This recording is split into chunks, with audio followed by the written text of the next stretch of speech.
Hey, it's your boy Jonzie, aka Mama's Boy, and you're tuning into the Trey Fam Podcast. Check it out. What's going on, y'all? Welcome back to the Trey Fan Podcast. I'm your host, Rashawn. I'm excited for my next guest as he's one of the best promoters right now in the scene. You guys probably know him as Mr. Soca Suave, Jonzie, Mama's Boy. Welcome to the show, my boy. Wow, what an intro.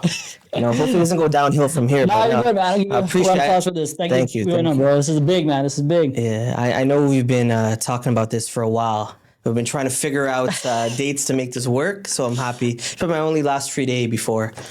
Got some wedding commitments, so yeah, happy to be here. I appreciate you doing this, man. And I feel so bad because I kid you not, guys, like we were trying to plan this for like a couple weeks. Even I think the last Soca Suave, we brought up the idea. And since then we were talking about like, yo, how are we going to come up with this? When we're going to record, and just things kept coming up for us. And this man's a busy man, but I'm happy he made time and, we're both able to make this work. So let's get right into it, bro. Obviously you are one of the faces in the scene right now. So talk to me about how you got into it and what was that like for you when you first got started? Yeah, so getting into the scene, I was never the type of guy to go to nightlife events. I remember I was, I had this friend and she was telling me to go to Palm Palace, and I'm like, throwback, man. Palm Palace, right? Yeah. And I went there and it was packed. There was soca, chutney, Indian being played, and I had no idea these type of parties exist. Like I only know this stuff from like weddings and stuff like that, right? So that shows how out of the scene I was. And then when my dad opened up Kaicher and needed help, that was kind of how I really got into the scene, and there was a lot of learning and planning. In the first year of Kaicher, I was more behind the scenes. Like no one really knew who I was. Yeah. And then eventually people were noticing who's this guy running front of house, back of house. And then I started doing my own events. Some things happened where, I wanted to get my name more out there and try to do a little different concepts was happening at Kaicher. That's kind of how Soca Suave started as well. Yep. And, that was back, I think I started first Soca Suave back in 2022. And then, wow. Yeah, we've been going up from there. I think we're at, I don't like to number them because after like 6, you have to stop numbering, right? But I think we're at 16 now. That was wicked, man. That was wicked. I mean, the boat cruises obviously do well. So they obviously go together with that count. But yeah, I do take a lot of pride with the club events, man. A lot of work goes into it. So, yeah. We'll definitely get into that. So, like obviously like your dad was the one who opened Kaicher and stuff. Talk to me a little bit about when you guys first started, and did you guys always have that idea to turn into a nightclub and stuff, or? Yeah, so I was working full time when my dad opened Kaicher. Some renovations were happening, and I wasn't really involved in the first couple months. People didn't really know about the name, but of course, like the best thing about it was that patio. I don't know how many times you've been to Kaicher, but the patio was always packed. And I remember I went there before Kaicher was popping, and it was a Friday, and it was pretty good. It was packed. There was karaoke going on. Yeah. Someone was singing karaoke on a Friday. I was like, okay, this is a good start, but some things have to change, right? Yeah. Because there's a lot of younger people there, a younger demographic, and that's what Kaicher's demographic was. It was 19 to 29-year-olds. Yep. I don't know if karaoke on a Friday made sense, right? Yeah. But man, we had a lot of meetings. Every Monday, we when we were closed, we had like 3-hour meetings. It was myself, our head of security, our head bartender, a couple of our managers, my dad, and our resident DJs. And we had a long list of things every week for the first 4 months. How do we make this place better? And yeah, it was long meetings. Obviously we took over a rundown spot in Olympia, which is a breakfast spot. And it was really old. And of course, Kaicher kind of gave you that older feel, but people didn't care. The vibes were always good. We had lineups around the building. It was tough to get people in. The patio was always packed, and it was a good time, man. I don't know how many times you've been to Kaicher, but I've been a good couple times. Yeah. One of them, shout out to SE when he had one of his events there. Yeah. I think it was Special Request. Special Request. Yeah. That was good. That was good, one, and it was in the patio because I think that's when things are starting to open up. You remember, like, because it was during COVID time too, right? I think that was he might have did that like later on, maybe the year after. Right? I think he did that the year after. But yeah, that first year, I mean, it was like a hole in the wall spot. There wasn't really marketing that went into that, right? Yeah. It was just kind of word of mouth spread, and yeah, the restaurant business was kind of slow, but the nightlife, it was just, man, having that patio and opening during the heart of COVID, that takes a big risk. Exactly, yeah. That was a huge risk, but the patio paid off, and people wanted somewhere to go. Yeah. Right? We were all locked up There was For nothing how really long, to man? do. It was killer. Yeah, just look back at it. It was just crazy how long we were How locked long up, it was. right? And man, yeah, culture was good vibes. When we transitioned to the inside, it was good. But the nightlife scene is what made culture stand out and what kept the business running. Like you're not making money, especially with the rent in that location, Yeah. and how big that place was with the patio in the inside and the dining area and the nightclub area. It's tough to run a restaurant. The nightclub is where we were profitable, and if we didn't have that nightclub space and people buying bottles, that place wouldn't have made money or be profitable whatsoever. No, for sure, for sure. So talk to me when you guys when you first started, right? Yeah. Were you promoting on your personal page, or did you have like a separate page where it was just strictly Mama's Boy, or? So my page was private, and Mama's Boy was not even. That was for people that were my friends, knew about Mama's Boy. Some people in the industry, I guess, kind of found it and started following me, which I was like, okay. But I still kept it private.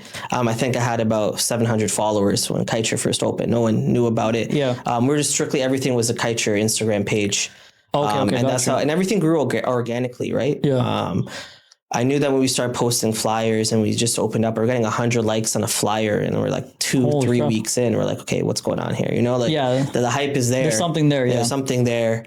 And it was tough when I first started off. I was working full time. Yeah. And I was doing a lot of the back of house, front of house stuff. So scheduling, payroll, working with our residents to follow the budget, to book our DJs, thinking of different concepts, what to do, different renovations. Yeah.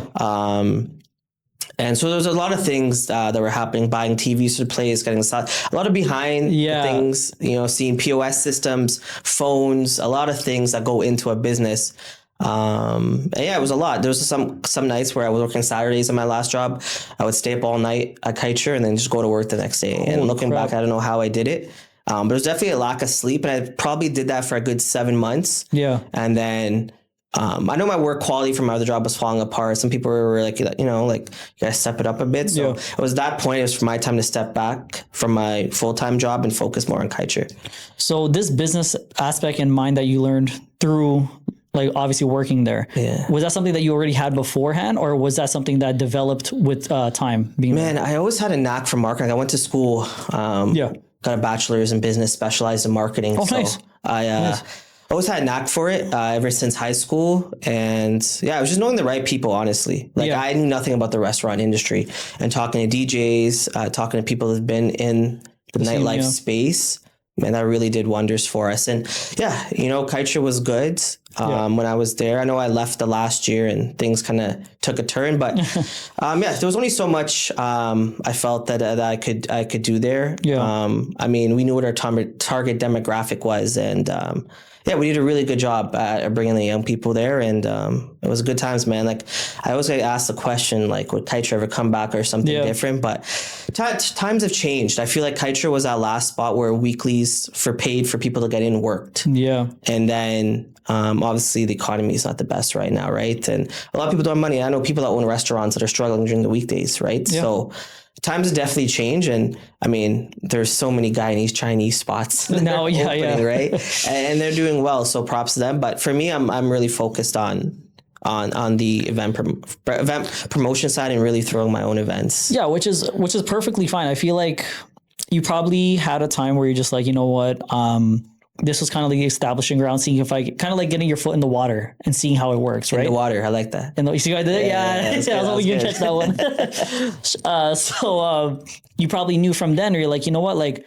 what if I was to try to create my own events? So can you actually tell me the concept of Soca Suave? Because I know that the original was going to be called Slap. Right? Oh, so you watched older podcasts. Yeah, so I do my research, bro. There we go. Yeah, the original was supposed to be called Slap, the Soca Latin Afrobeats Party. I had a friend that, wanted something different at Kitcher because they're always chutney and Indian being played. So it was definitely a different concept. Not something that was happening predominantly in the West Indian community, right? So we're shooting out some names, and Soca Suave came about. I'm like, that's it. That's better than Slap, right? Yeah. Because, it didn't have a good ring to it, I didn't want any slapping happening or fights or anything like that. So they're getting the wrong idea. Yeah, exactly. So Soca Suave came about, and then Cash, good friend of mine who I met through Kitcher, had an artist coming by named Swappy. He's like, hey, do you have any shows this day? I have artists in town that could come on and also perform with them. I'm like, wow, what a better event than Soca Suave, right? So, that worked out. And props to Cash. He has a connection when it comes to artists. He was like, hey, the next month, he's like, hey, John, I got Shal Marshall in town. Wow. Did another event and it did really well. And Young Bretta, Soca Suave 5. Soca Suave 5. Cash is a connection there. So Cash really helped grow the brand of Soca Suave with the artist connections. And then eventually we got to a point where it was like, we don't need artists right now. We're just, save some expenses on there. And then the event's been going well. And I know I saw you at the last one. Yeah, I had a great time, bro. Been to, but I'd love to hear that. One thing I realized when it comes to events, right? Like I hear a lot of positive things, and then I like to ask people their opinions. And sometimes, more dancehall could have played. You know what, more Latin could have played. Any day you can never satisfy everyone. You can do the best you can, man. And once people tell you have a good time, like this is why we do the events, right? To promote the culture, to have a good time, to make it a memorable night. Like we had birthdays, bachelorette parties, things like that. So man, those are memories that sometimes I reminisce. Me and my fiance Nikita, we talk about it, and I'm like, man, remember when we put 800 people inside Jungle? Like those were the days. Yeah, like that's crazy when you think about it. So obviously, like the first time at the View was the recent one, right? Yes, that was the recent one. Debut at the View. Yes. Yeah. So talk to me about that whole process too, because obviously you're trying to establish different locations where you're having these events at, right? So give me like an idea of like what's the process like when you decide like, okay, what if we do this place this time, or Yeah, so obviously Soca Suave started off at Kaicher. The first 3 were at Kaicher, and there's record numbers, and we know we needed a bigger venue. That's where Jungle came about. And Jungle kind of established an upscale. It was in Mississauga, right? That Jungle location? Jungle was in Mississauga. Right? So I did the Soca Suave, the 4 and 5 there with Charlie Black and Young Bretta. Yep. Amazing events. I eventually went to Diamonds, brought Adam O.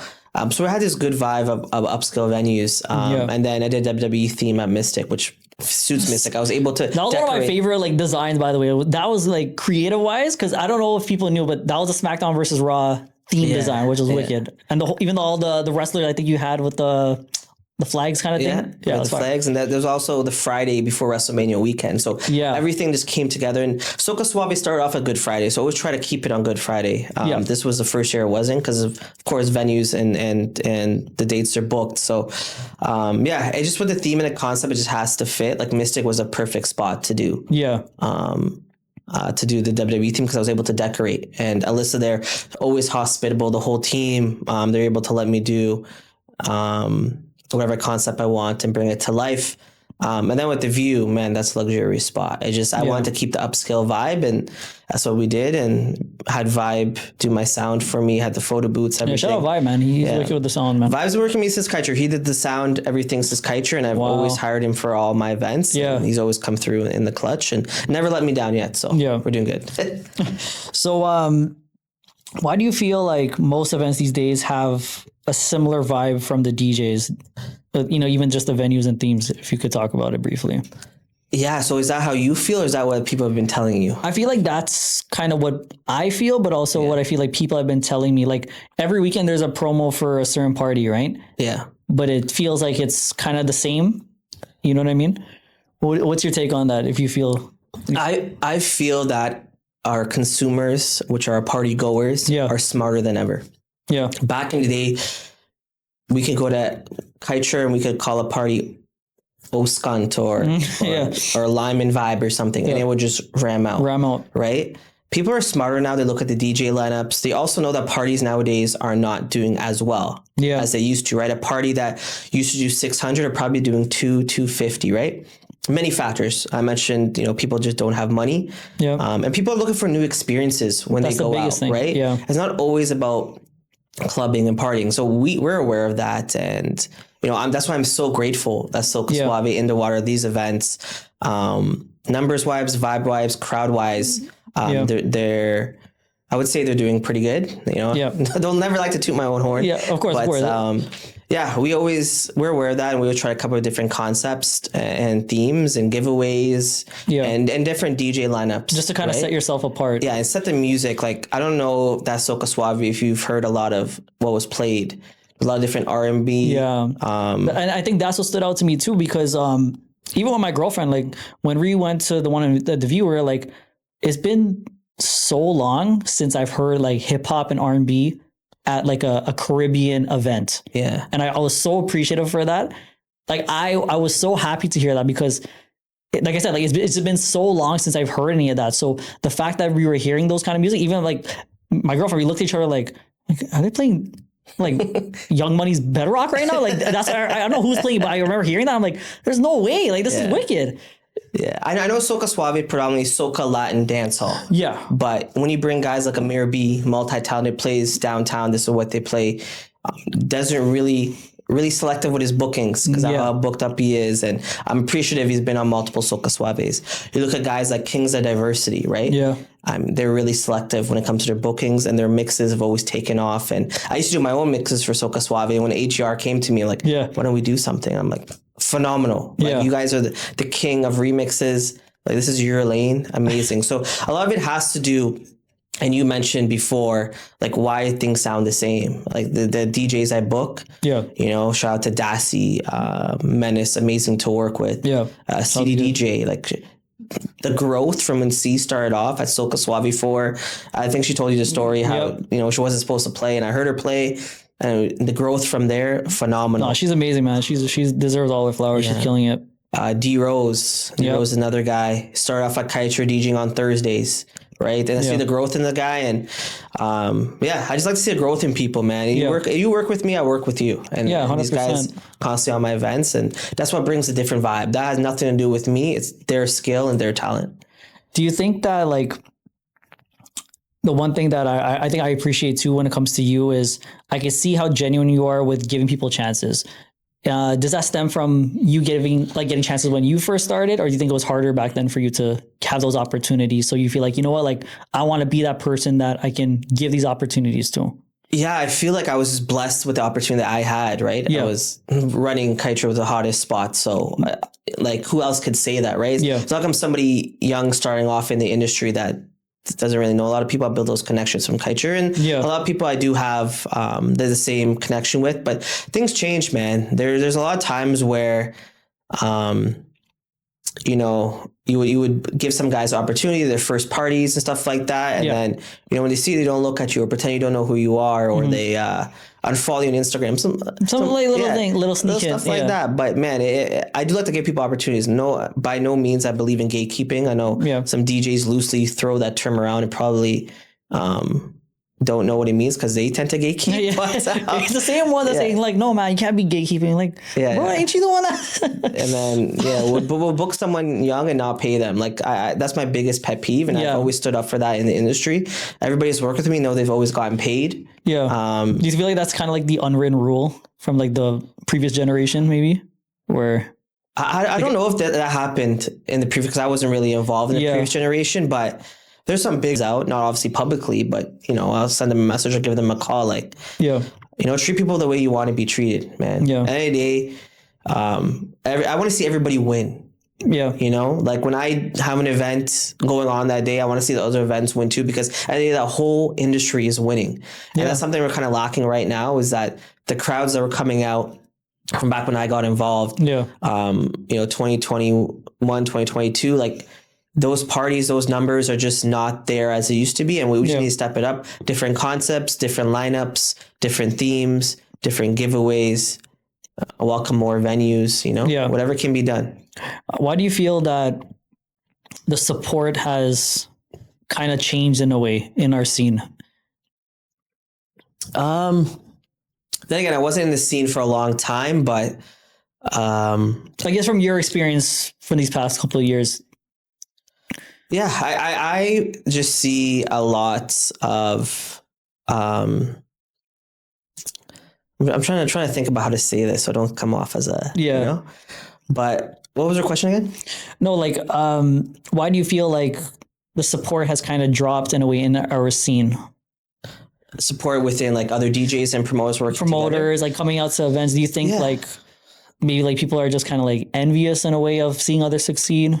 Envy could be a thing. I also feel like a lot of younger guys and guys who've been in the street for a while should work more collaboratively, right? Because we talked about this before. We feel like, some parties are stagnant and they're booking the same DJs, but why not give a shot to someone younger? They're not giving the opportunity to see what else. What's the opportunity? And younger promoters too, let's work together. Yeah. Right? Like sometimes you'll hit somebody up for an event and, they may not know, but you want to help them grow, and then they're hitting you with a fee, which is, because I don't know if, at the end of the day, your price is your price. Yeah, but let's work together. Let's continue building something. Let's put you on events. I'll help you out, build your name. We'll work together. So that's something I always try to do.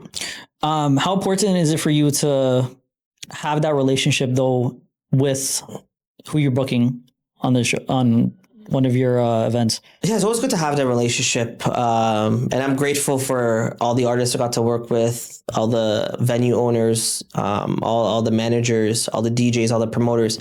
Hopefully they say nice things, but I'm pretty sure they do. But it's always good to have that partnership because it leads to more opportunities, right? Yeah. So at the end of the day, that's my goal. I always try to book different DJs, different promoters that may not be in our scene, but there may be more of a R&B scene, a downtown scene. Let's work together. Yeah. Because that gets our name out there and grows the brand. Do you think that you'll do any Soca Suaves downtown possibly? Is that like a... Discussions have been there, with certain venues, just the dates, times haven't worked out. I've been grateful to do events on boat cruises downtown, and I've able to partner with SOS and do Last Wave at Cabana, which of course that happens every September, and that's a massive event. So hey, if the opportunity knocks, any owners out there want to work together, by all means, I'm always open to it. So talk to me about working with SOS. Like, what has that experience been like for you and having that opportunity? Oh man, those guys are awesome. Yeah, shout out Lala, man. That's my boy. Andrew and Nav, those guys have been amazing to work with. It's funny because I met Nav through, he saw a video on Cash's story about Soca Suave 3 at Kitcher, and the whole place was crazy. Yeah. It's like, what event is this? And Cash was like, well, Mama's boy John, he's the one that throws it. And then we kind of set up this meeting, and that's how Soca Suave 4 happened at Jungle, because SOS did. Own Jungle as well, or ran it. And that's how the partnership went. And then we started working together. We did a Halloween event together. We did Last Wave together. It's so easy to work with them. Yeah, for sure. I definitely bring a different mindset. I find like sometimes we don't disagree, sometimes we don't agree on everything. Yeah. But that's good. It's good to have a different perspective. They definitely helped me in my career and taking it to heights that we just didn't know it was possible. So shout out to them. Obviously when you're working with these guys, right, and you're balancing, going back and forth on like ideas, coming up with creative concepts and stuff, is there ever a party that feels like a little bit like scared because you don't want to like step on any toes at all at first? No, I think they're all discussions to be had. Like if I'm thinking about something. Yeah. I remember when I did the WWE theme actually called Rum Shop. We had a discussion because he did a royal. I remember he did like some sort of concept. WWE theme, right? And I was like, you know what I'm thinking about? I know you haven't done this in years, but this is what I'm thinking. He's like, by all means, go ahead and do it, right? Like I've seen promoters or DJs after I'd done a Soca Suave theme, like that theme happened right after. And I was like, interesting. But other day, discussions are meant to be have. Yeah. I'm always open to ideas. And I always want to do different things. And I hate canceling events or not going through on things. Yeah. For my thing is like, hey, this is our concept, this is our date, let's make it work, and we're going to make it happen. Yeah. And you know what, you like what you're talking about briefly was that, like you obviously have a theme for your party, and then you will see like another DJ or whatever do the same kind of concept.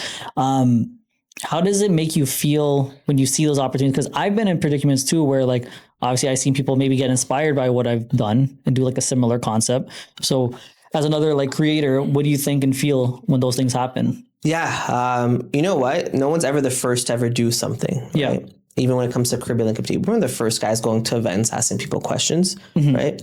Mr. What like he was the first guy to start everything. I think, right? Yeah. He was a friend. That's inspiration right there. The same thing. Like, we're the first guys. Fine, yeah. We're not the first guys doing podcasts, right? Yeah. So for sure. By all means, like I'm always open to collaboration. Maybe copying a theme. Maybe talk to the person beforehand. Right? There's been a lot of times where DJs have done events and someone's mentioned, "Hey, I just did this party a couple of years ago." You may not even know. Yeah. So that discussion's meant to be had, right? Yeah. At the end of the day, there's no ill intent. everybody's trying to eat, right? Everybody's trying to grow their brand. And I always say less is more, right? I think there's some times where an event may not go well, and then you see them post another event for another month that they're doing. Let it breathe for a bit, you know, because, you know, word spreads fast, and sometimes you gotta take a step back and just, okay, let's recalibrate what went wrong and how do we go from there. Because that's another thing too, is like, if you're not giving yourself that time to kind of sit with, okay, like this is what we did, what could do better, you're always gonna have these kind of like same mistakes in a way, because it's gonna be the same issues like that you sell out last time. If you're not making any changes and giving that time to actually breathe, you're going to keep running into the same shit. And word spreads fast, right? I feel like we've all had events, if you're in the industry, that didn't do as well as we thought it was, but it's how you market the next one. Yeah. Right? Maybe not post the venue being half full, but maybe post an awesome recap video that you did worth it. Yeah. Where the camera guy's zooming in, or maybe post all the beautiful ladies that were at the event. Yes. Or maybe make an awesome promo video. There's different ways to promote yourself, and there's only so much you do posting a flyer. Exactly. You know? Yeah. Like you can post it 5 times a day, but we always try to do things different. Yeah. So that's what I was actually gonna, not to like interrupt, but that was actually one of the things I want to give you credit for, was the way that you guys have your promotion with your team and just how creative you guys are. I think that's what people notice first. And when I mean that, when I talk about that, like I'll give you an instance. I think when C the DJ was DJing, I think it was like Dube's studio thing. And then all the girls are passing by, like even things like that. It's so captivating because it's promotion that I don't think I've seen before. Yeah. So shout out to SOS. It's more of an SOS Dube's idea. Yeah. Of course, I was able to bring everybody together to make that work. But yeah, that was for XOX, the Nyla Blackman Lady Lava Spice concert that happened last year. So that was something different. But yeah, in general, like even for our brand, like I'm blessed to have a fiance. It always helps out. Yeah. AZ is always behind the camera. Ron Lindo Media, shout out to him. He always helps out as well. And then Stephanie, you know Stephanie, right? She always helps out. And we just try to do like different concepts. We did a skit for In the Water, the Valentine's Day edition. Yep. We've done stuff for like Last Wave together. Different videos, because as I mentioned, there's only so many things you can do posting a flyer. Yeah. So many creative ways to promote events. And I feel like some of those things are lacking. Yeah. And just knowing what your target market is, like boosting ads. There's so many ways to market yourself and grow from there. And I think because you already have that business background, you always have that creative mindset where you're like, yo, like what are ways that we can grow? There's other ways, like we can stick to what everyone else is doing, but that's not us, obviously, right? And that was the whole concept of Soca Suave to begin with. You talked about your fiance and stuff, and I was gonna actually ask you about how do you guys balance promoting events, but also planning a wedding now? You know what I mean? Congrats again, by the way. Yeah. Just give me an idea of what that process is like for you guys, because I don't think people realize how much it probably is that comes with it. You know, planning a wedding, I realize, is similar to booking or promoting events or doing event promotion, because you got to look at the tables as your booths, right? So you got to fill out your tables as your booth. You got to book your DJ. You got to get the venue. It's all similarities, but and you know, having X amount of people at your wedding is just like your guests, right? So a lot of similarities to that, but it goes back to less is more. Yeah. I took a step back. I'm really not promoting events anymore. It's more strictly MBE, Mama's Boy brand. Yeah. And of course, like big concerts, festivals are happening. Always going to push anything SOS is doing. Yeah, for sure. Because obviously those are next level. The production, everything that goes into it is top tier. So that's something we're definitely doing. But I'm sticking more to core concepts, especially for the wedding time this year, like after the boat cruise and Aloha. Yeah. Nothing going on until Last Wave, which we haven't announced, but it is going to come in September. We will announce it soon. Different theme this year. Fire. Is there any chance of you and SOS actually doing like a collab event? We've done many collabs. But I mean, like your own, like other concept I'm talking about, like if you have any other concepts. No, it's, you know what, Last Wave is really good. And we do have another collabed event coming up in October, which I can't say much about, but there you go. That's what I meant by it. There is something upcoming, but man, I'm 100% honored to be able to work with two legends in the game and to work with me, who's not even in the industry over 4 years ago, and to have this growth and be able to work with them. Like props to them for giving a chance on me, and I hope to get back soon as well and start doing a little bit different collabs and stuff like that with others. Just obviously life's a little busy right now. So. Yeah, for sure. But I think even you got to give yourself props too in what you've already accomplished in such little time, in a sense of your career with this, and like the target audience, like I think, like you said, like word of mouth, it kind of gets around and stuff. When you guys first launched Soca Suave, was the crowd and demographic around the age of like 1920s to begin with, or was it a little bit older? Yeah, so target demographics always been 19, 29-year-olds, right? Yeah. Those are people that they have more free time when they come out. They'll have a little bit of free income, and they're willing to spend in pop bottles, because that's the club atmosphere now, right? So pop bottles and have the bottle signs and everything. That was a concept. I remember the first Soca Suave. I mean, this is how good pricing was back in 2022. It was $10 before 11 or something. Yeah. And I mean, that place was packed by 11, and there was a lot of ladies there. I'm like, you know what? We have something here. Yeah. And yeah, from there, obviously now Ticket Gateway is guaranteed income. If you don't do an event on Ticket Gateway nowadays, it's something different. But Culture, it was rare up to the later parts. People started doing that, but it was always pay at the door to get in. That was like the thing, even back in the day. Back in the day, it was still a thing. Like, cause I used to, when I was 19, I used to go to Luxie's. Shout out to Amir. So when he was a DJ on Saturdays, we used to go with him. Oh, okay. Right? And he would tell us, just still get there before 11 or 11:30, whatever the time was. And I think it was like $10 or $5 or some shit, like on a guest list. So it was like, that was like the thing to do before. Yeah, and clubbing's just so hard now. Right? Yeah. But man, if you're targeting your demographic, 19, 20-year-olds, make the concept match what you're targeting. For example, if you're doing a ladies event themed, make sure there's some female DJs on there, right? Let's not have all mans on the flyer, 20 guys pointing at you. We always make that joke, right? Because a lot of events are just lacking on how to get ladies there, because the West Indian community, in terms of our clubbing community, we do I wouldn't say we do the greatest job when it comes to targeting the casuals, because the casuals are the ones you want to come out. The people that are coming out every week, they're going to come out regardless. How do we get the casuals to go out there? For my birthday events, I never put my face on there, because who the heck am I to the casual, right? Let's figure out a concept for Into Water. We did like a Valentine's Day theme, Valentine's Day giveaways, photo booths, everything like that, to attract the ladies to come out. And we had female DJs because on what there do they like more than ever, like right now especially, is just the aesthetic, right? Exactly. And that vibe. So the fact that you guys are prioritizing that and making sure that even like the photo booth and stuff, like those are things that they're going to care for, right? And it's separating yourself from just another event. So. Yeah, and shout out Mirror, like they did keychains, so every couple or ladies had their like a keychain with them. They could put on their keys and all of them together, had the Into Water logo at the back. So these are different concepts, and that's why we're always blessed to have these connections. I also work with Moments for Life as well, and they do an amazing job with their photo booths. And I mean, having good connection, everybody is tough to try to book everyone together, make everybody happy. But same thing when it comes to DJing. Like there's some guys I have a good relationship with, but we got to work it out. You've been on my last couple events. We got to switch it up and things like that. When you have those conversations with them, like obviously some people might take it the wrong way. Like, but how do you put it in a way that they can understand that, listen, like I need to also expand with others. Like it's nothing personal, I feel like these are the toughest conversations to have people in the industry. I'll be out maybe having dinner, or maybe at Mystic, or at Blue Cloud is chilling, and then a DJ come to, hey, I see you're having a boat cruise. I'm free that day. You know what? I really love the last boat cruise. Remember I was there for that one. Oh, you know what? Just check my notes. I actually am free that day. That's just. I get it.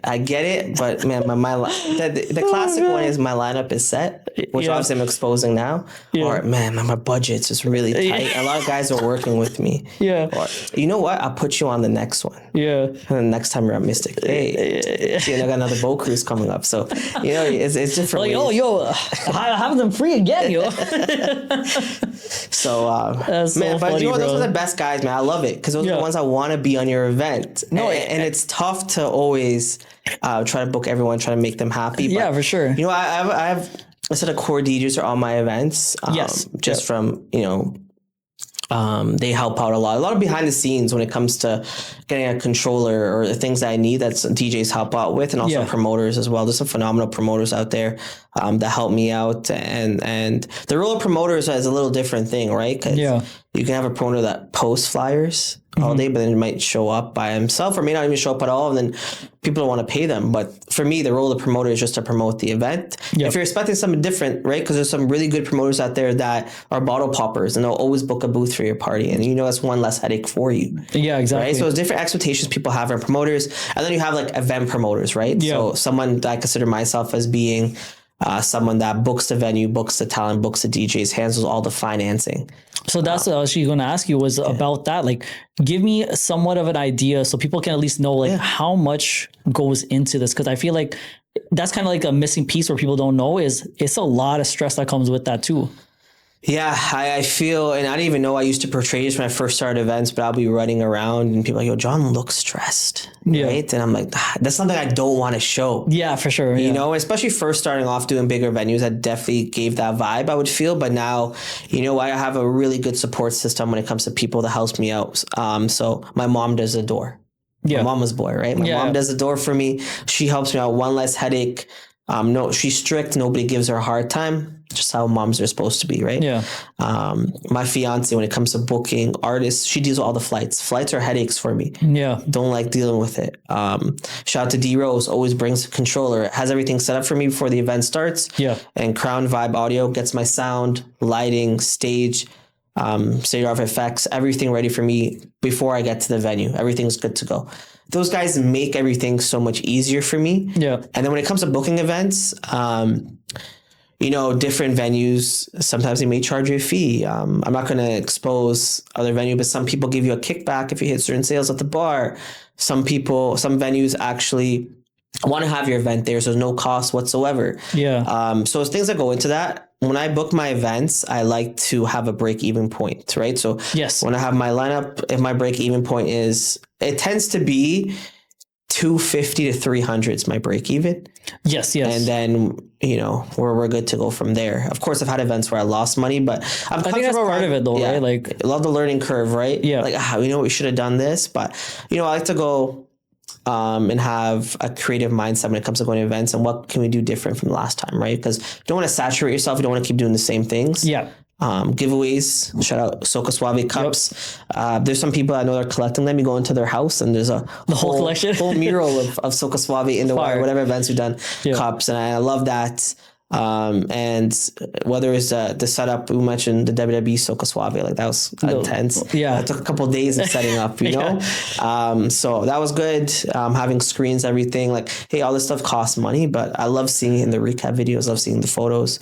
Also, shout out to who you guys hire to do your recap videos. Fire editing, by the way. And how did I forget about mentioning On Location? Like, he for recap videos is phenomenal, top tier, amazing. He's also booked and busy, so I give him my dates for the whole year, and he comes through in advance, in the clutch. So he's amazing for that. So was he doing those before for you, or since Kaicher? That's amazing. We had that connection, and sometimes I go to reminisce and go to the Kaicher Instagram page and look at it. Man, we did that. Like, that was crazy. But yeah, he's been doing that from time, and he's always worked with me. And gets my work priority done. I know the words kind of spread about him and people are using them too. By all means, like, the guy's phenomenal what he does. Yeah, for sure. 48-hour turnaround time. Crazy. That's amazing. He does amazing work. That's amazing, bro. Yeah. Okay, so I have a segment where it's going to be a rapid questions, okay? Yeah. So we have like a couple more questions after that and then we'll get out of here. But all right, so ready? Yeah. Do you have a go-to SoundCloud mix?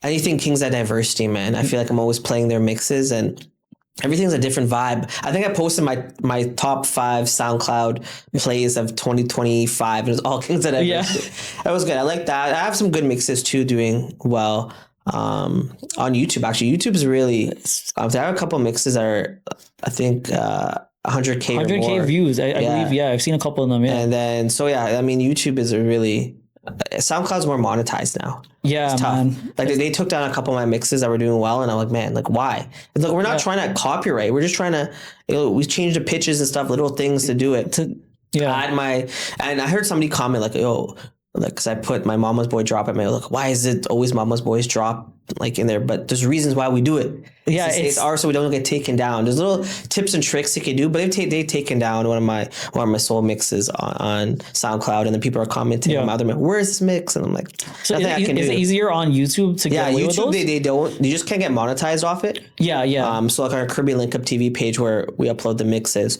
we get monetized obviously when we go get content, but the mixes are what bring the viewers there, and our subscribers have skyrocketed because of it. For sure. Yeah. Okay. Favorite artist to listen to on a daily? Hey man, Iceman just dropped, you know? Shout out to the Iceman. It could have been better. Yeah.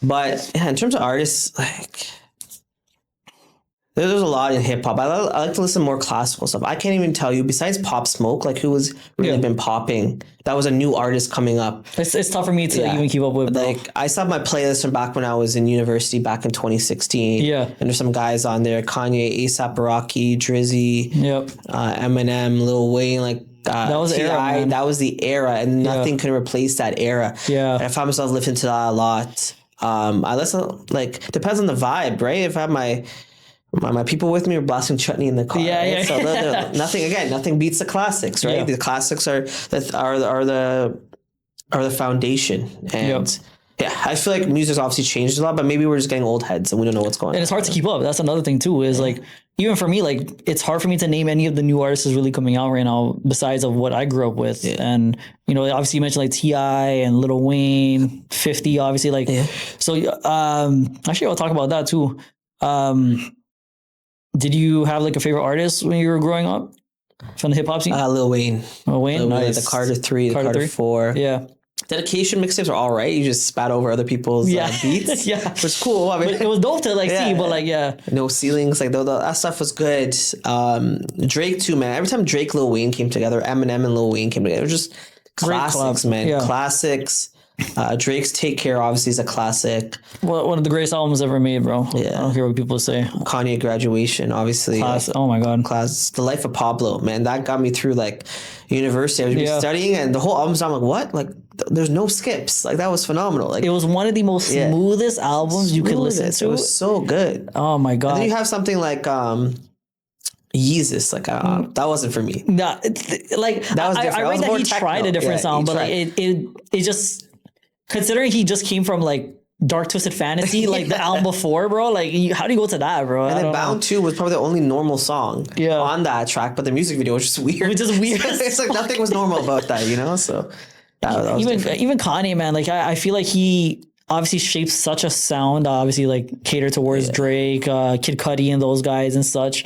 But man, Kid Cudi mixtapes, B.O.B. mixtapes. I don't know. Yeah, B.O.B. was a good too. B.O.B. had some good mixtapes. I'm a big French Montana fan. The Coke Boys era? Boys, yeah, that's all we listen to. Yeah. And like, obviously not the best lyrically, but man, these are the types that we're banging in our whips. Like these are tracks that are, the bass is going. If you guys ever wonder what the original aux was, like it was Coke Boys was being played, bro. Okay, like Coke Boys, Dope Got Me Rich, like all these tracks, man. Like holy, those are memories right there. But I miss that era. Even Meek's era with Dreams and Nightmares, like those was a number.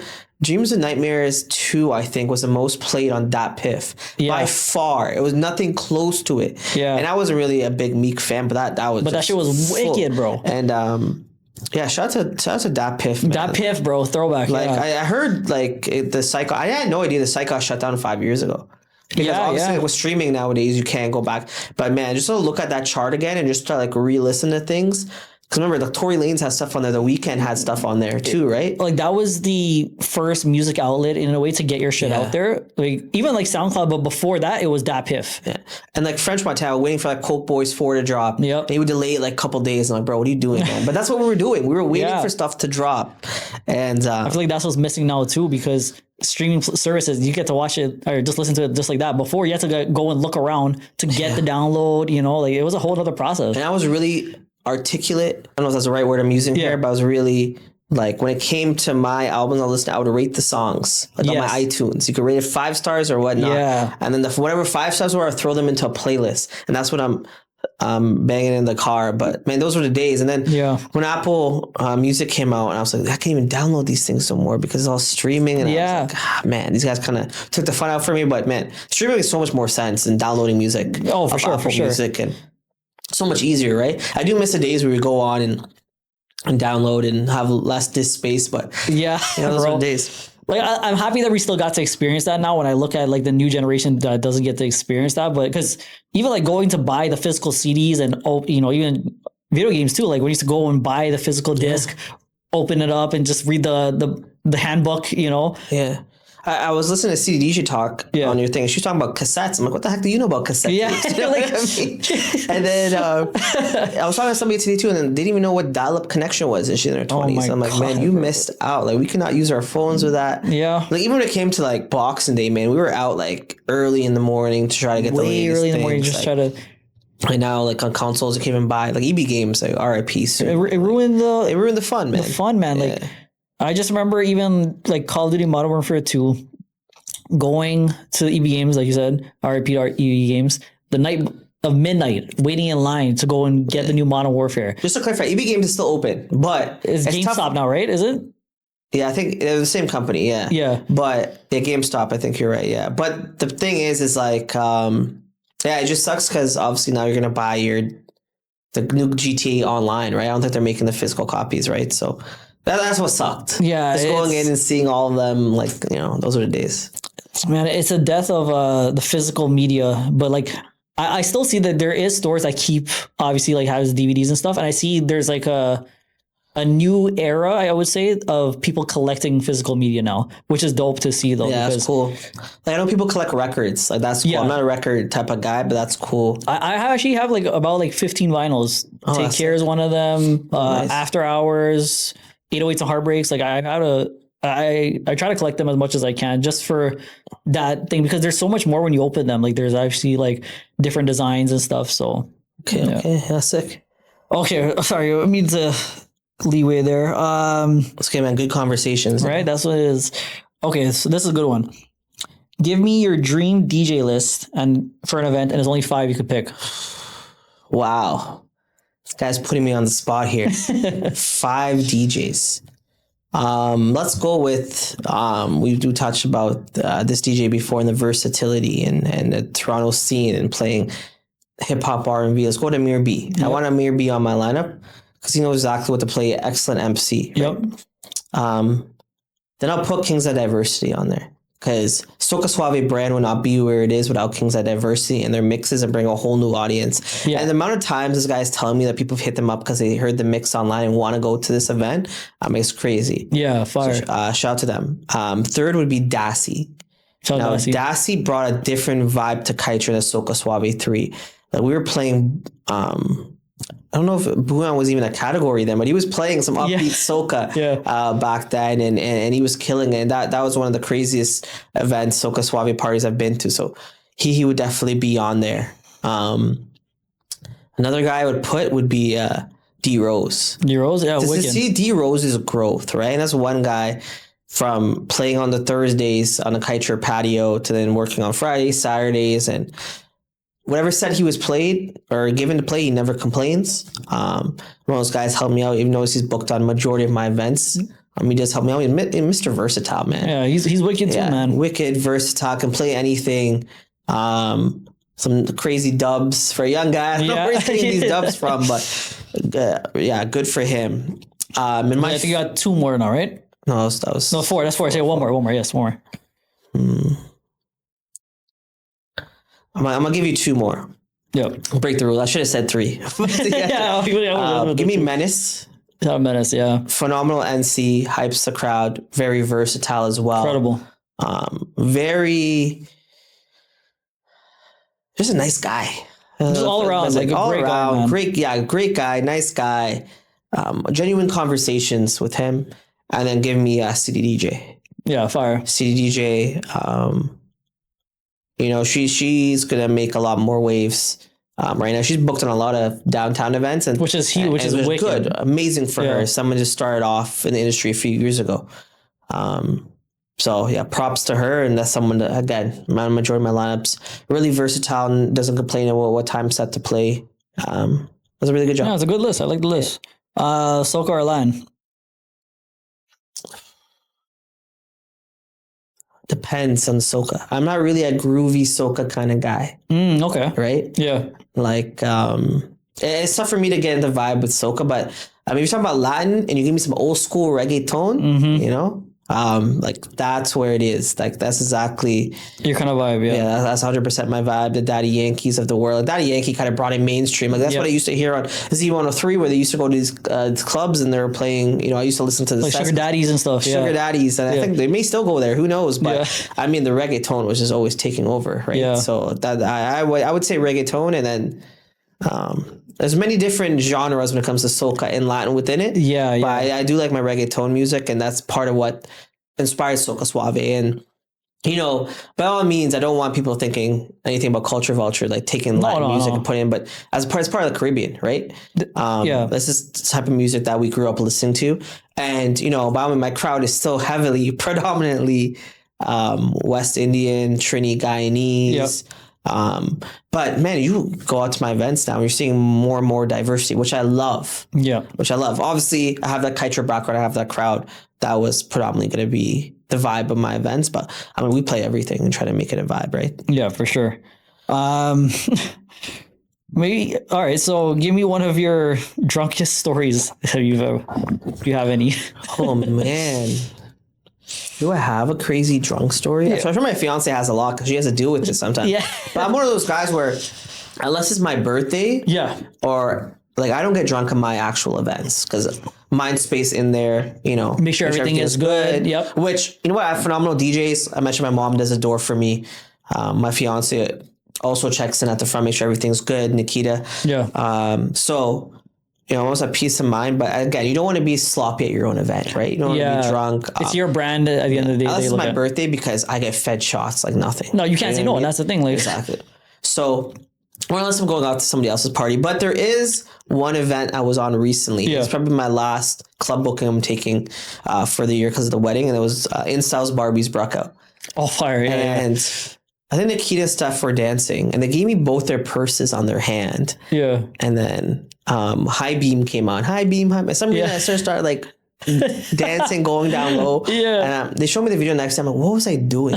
But one of those things where like Nick, West Indian World Star, this guy's coming around with like Hennessy and downsing my cup. And the one thing with West Indian World Star, he will always come up and he'll pour you. It doesn't matter when. Doesn't matter. He doesn't stop. Shout out the guy, bro. Stop. Wicked guy. Yeah. Do you have a favorite DJ right now in the game? I'm not gonna answer that. I don't want to get. I don't. But you know what? Any of the DJs I mentioned before, like those were the ones. Good answer. Good answer. All right. Do you prefer East End events or West End? West End. West End. You know, obviously I live in the West End. Yep. And there's more venues I would say now in the West. In the West, a lot more. It's just the East is kind of. I mean, I've done it before. I've done Adam O. Diamonds did it really well. Soca Suave 6 did well there, but Diamonds it's a nice venue too, man. It was a nice venue. But yeah, in terms of getting people to come out East is tough. Yeah, with my crowd, right? So, was there any celebrities that had you starstruck when you met them? I don't know if I've been starstruck before. It was an honor working. I've done a Soca Suave with Nyla Blackman. Yeah. And the way she carries herself is phenomenal. Yeah. Right? So when you see her, she's like, looks like a queen, right? So definitely getting a photo with her was probably like, different because the way she carries herself, her performance on stage, the energy she brings in. Always. That was like one of the best performances I'd ever seen. Yeah. So Nyla Blackman's is definitely up there. So do you prefer boat ride day parties or night ones? Has to be a day party, man. Day party vibes are different. Pre-drinking when the sun's out, you know, it's just the vibe's different. The sun's beaming, everybody's singing. There's more energy during the day. Then when nighttime, you're kind of sometimes rushing to get down there. You can't really see when you're pre-drinking, right? But man, the CN Tower, like I like when the whole downtown core is lit up. So that's something different. All right. So you know, obviously. We obviously know about Caribbean Linkup TV. Yeah. Can you give me a little bit of the idea behind the concept of that? Shout out to them, by the way, and you know, you guys. Yeah. So Caribbean Linkup TV, man, like how far it's come in like 3 years. Amazing, by the way. Congrats to you guys. Thank you. And having multiple followers. I don't know the final counts right now. It's over 10,000 on TikTok and Instagram. Yeah. Each and.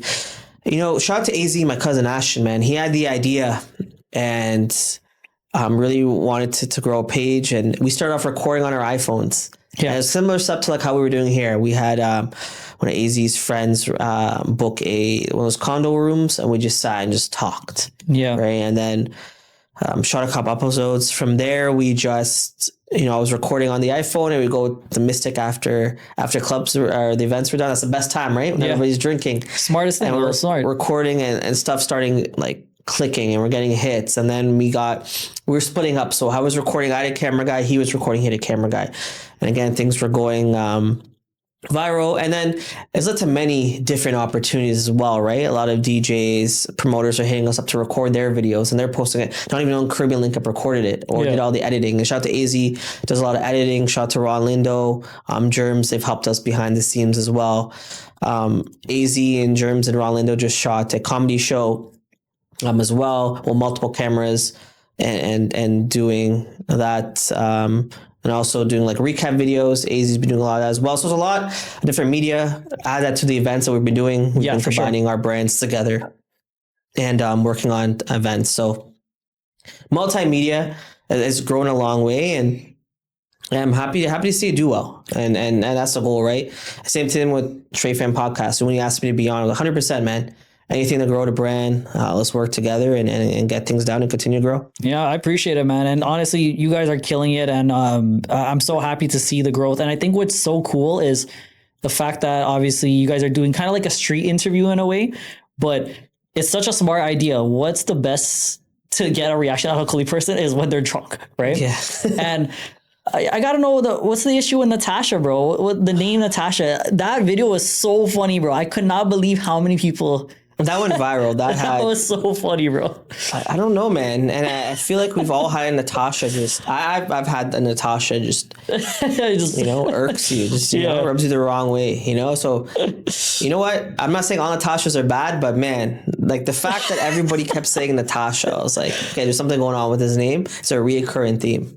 Do you have any of maybe like one of your favorite Caribbean Linkup TV moment? Oh man, I think probably the first video I did outside Mystic, and if a plane traveling from Guyana to Canada crashes in Trinidad, what country are the survivors buried?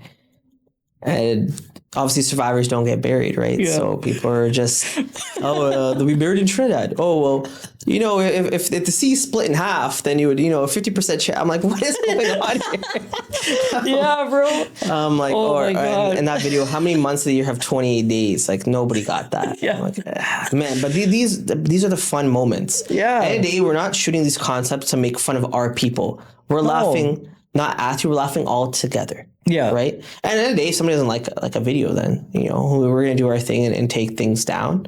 For sure. But it's just a lot of editing that goes into it. That's the only problem. Like, that's what people, the time it comes to editing your podcast, and then when you finally edit, that's what we asked people before. And do you want to be on Caribbean Linkup? And on obviously sobrieties when it goes to that. But we try our best to when it comes to this, and I'm happy to see how far Caribbean Linkup TV has come. Yeah, congrats again, once again, man. I'm proud of you guys, and so happy to obviously be working with you again. And so just let people know, what you got going on next, and appreciate you obviously taking the time to do this, bro. Yeah, let people know what's going on. 100%. Soca Suave boat cruise, that's big. That's upcoming. We'll sell out. So since our inauguration 3 years ago, it's been good. Aloha, different concept I'm doing with Rich Promo. This will be a brunch and fed experience. So combining two into one, doing it at Wildflower or Flower Event Space is what we call when we do events there. So definitely excited about that. And then look out, Last Wave will be happening. Soca Suave in December will be happening again. And another surprise event in October we got in the works coming up as well. So appreciate the platform, of course. Before I leave, I do need to shout out Signature Josh, because he did shout me out at his podcast here. And I totally forgot to mention him, but yeah, shout out to him, man. Like his concept, his idea, that we talk about different concepts and different ideas. Like that's absolutely brilliant what he's doing. The fact that you want to do his lounge party at the Soca Suave and Mystic, like you mentioned, by all means, I was able to make that connection with Alyssa, with him. So Yeah, that was brilliant. Proud of him, man. He's killing it. You know, such a nice guy, man. He's killing it. Yeah, and he's always like willing to make another bottle for us. So I'm like, brother, you don't need to. I'm like, you know what? I'm putting your name on the flyer for notoriety because you've helped me out, right? I know he said I've helped him out, but he's helped me out way more than I've helped him out. So, man, he's a busy guy. Busy guy, yeah. No, man, thank you so much for doing this, man. It was so much fun. You know, if you ever want to come back on the show, I'd love to have you. Yeah. I'm also going to be at Soca Suave. I had an amazing time. So y'all be sure to get your tickets now. And let people know where they can find you on, bro. And we get out of here. Yeah, so on Instagram, it's at Mama's Boy. TikTok is at Mama's Boy _ent. Same thing with SoundCloud at Mama's Boy _ent. And yeah, links.socasuave.com. All your tickets for any event that I'm hosting, it's on there. Or go on Ticket Gateway /Soca Suave, and you'll see everything there. Get your tickets now, guys. We're out. Thank you.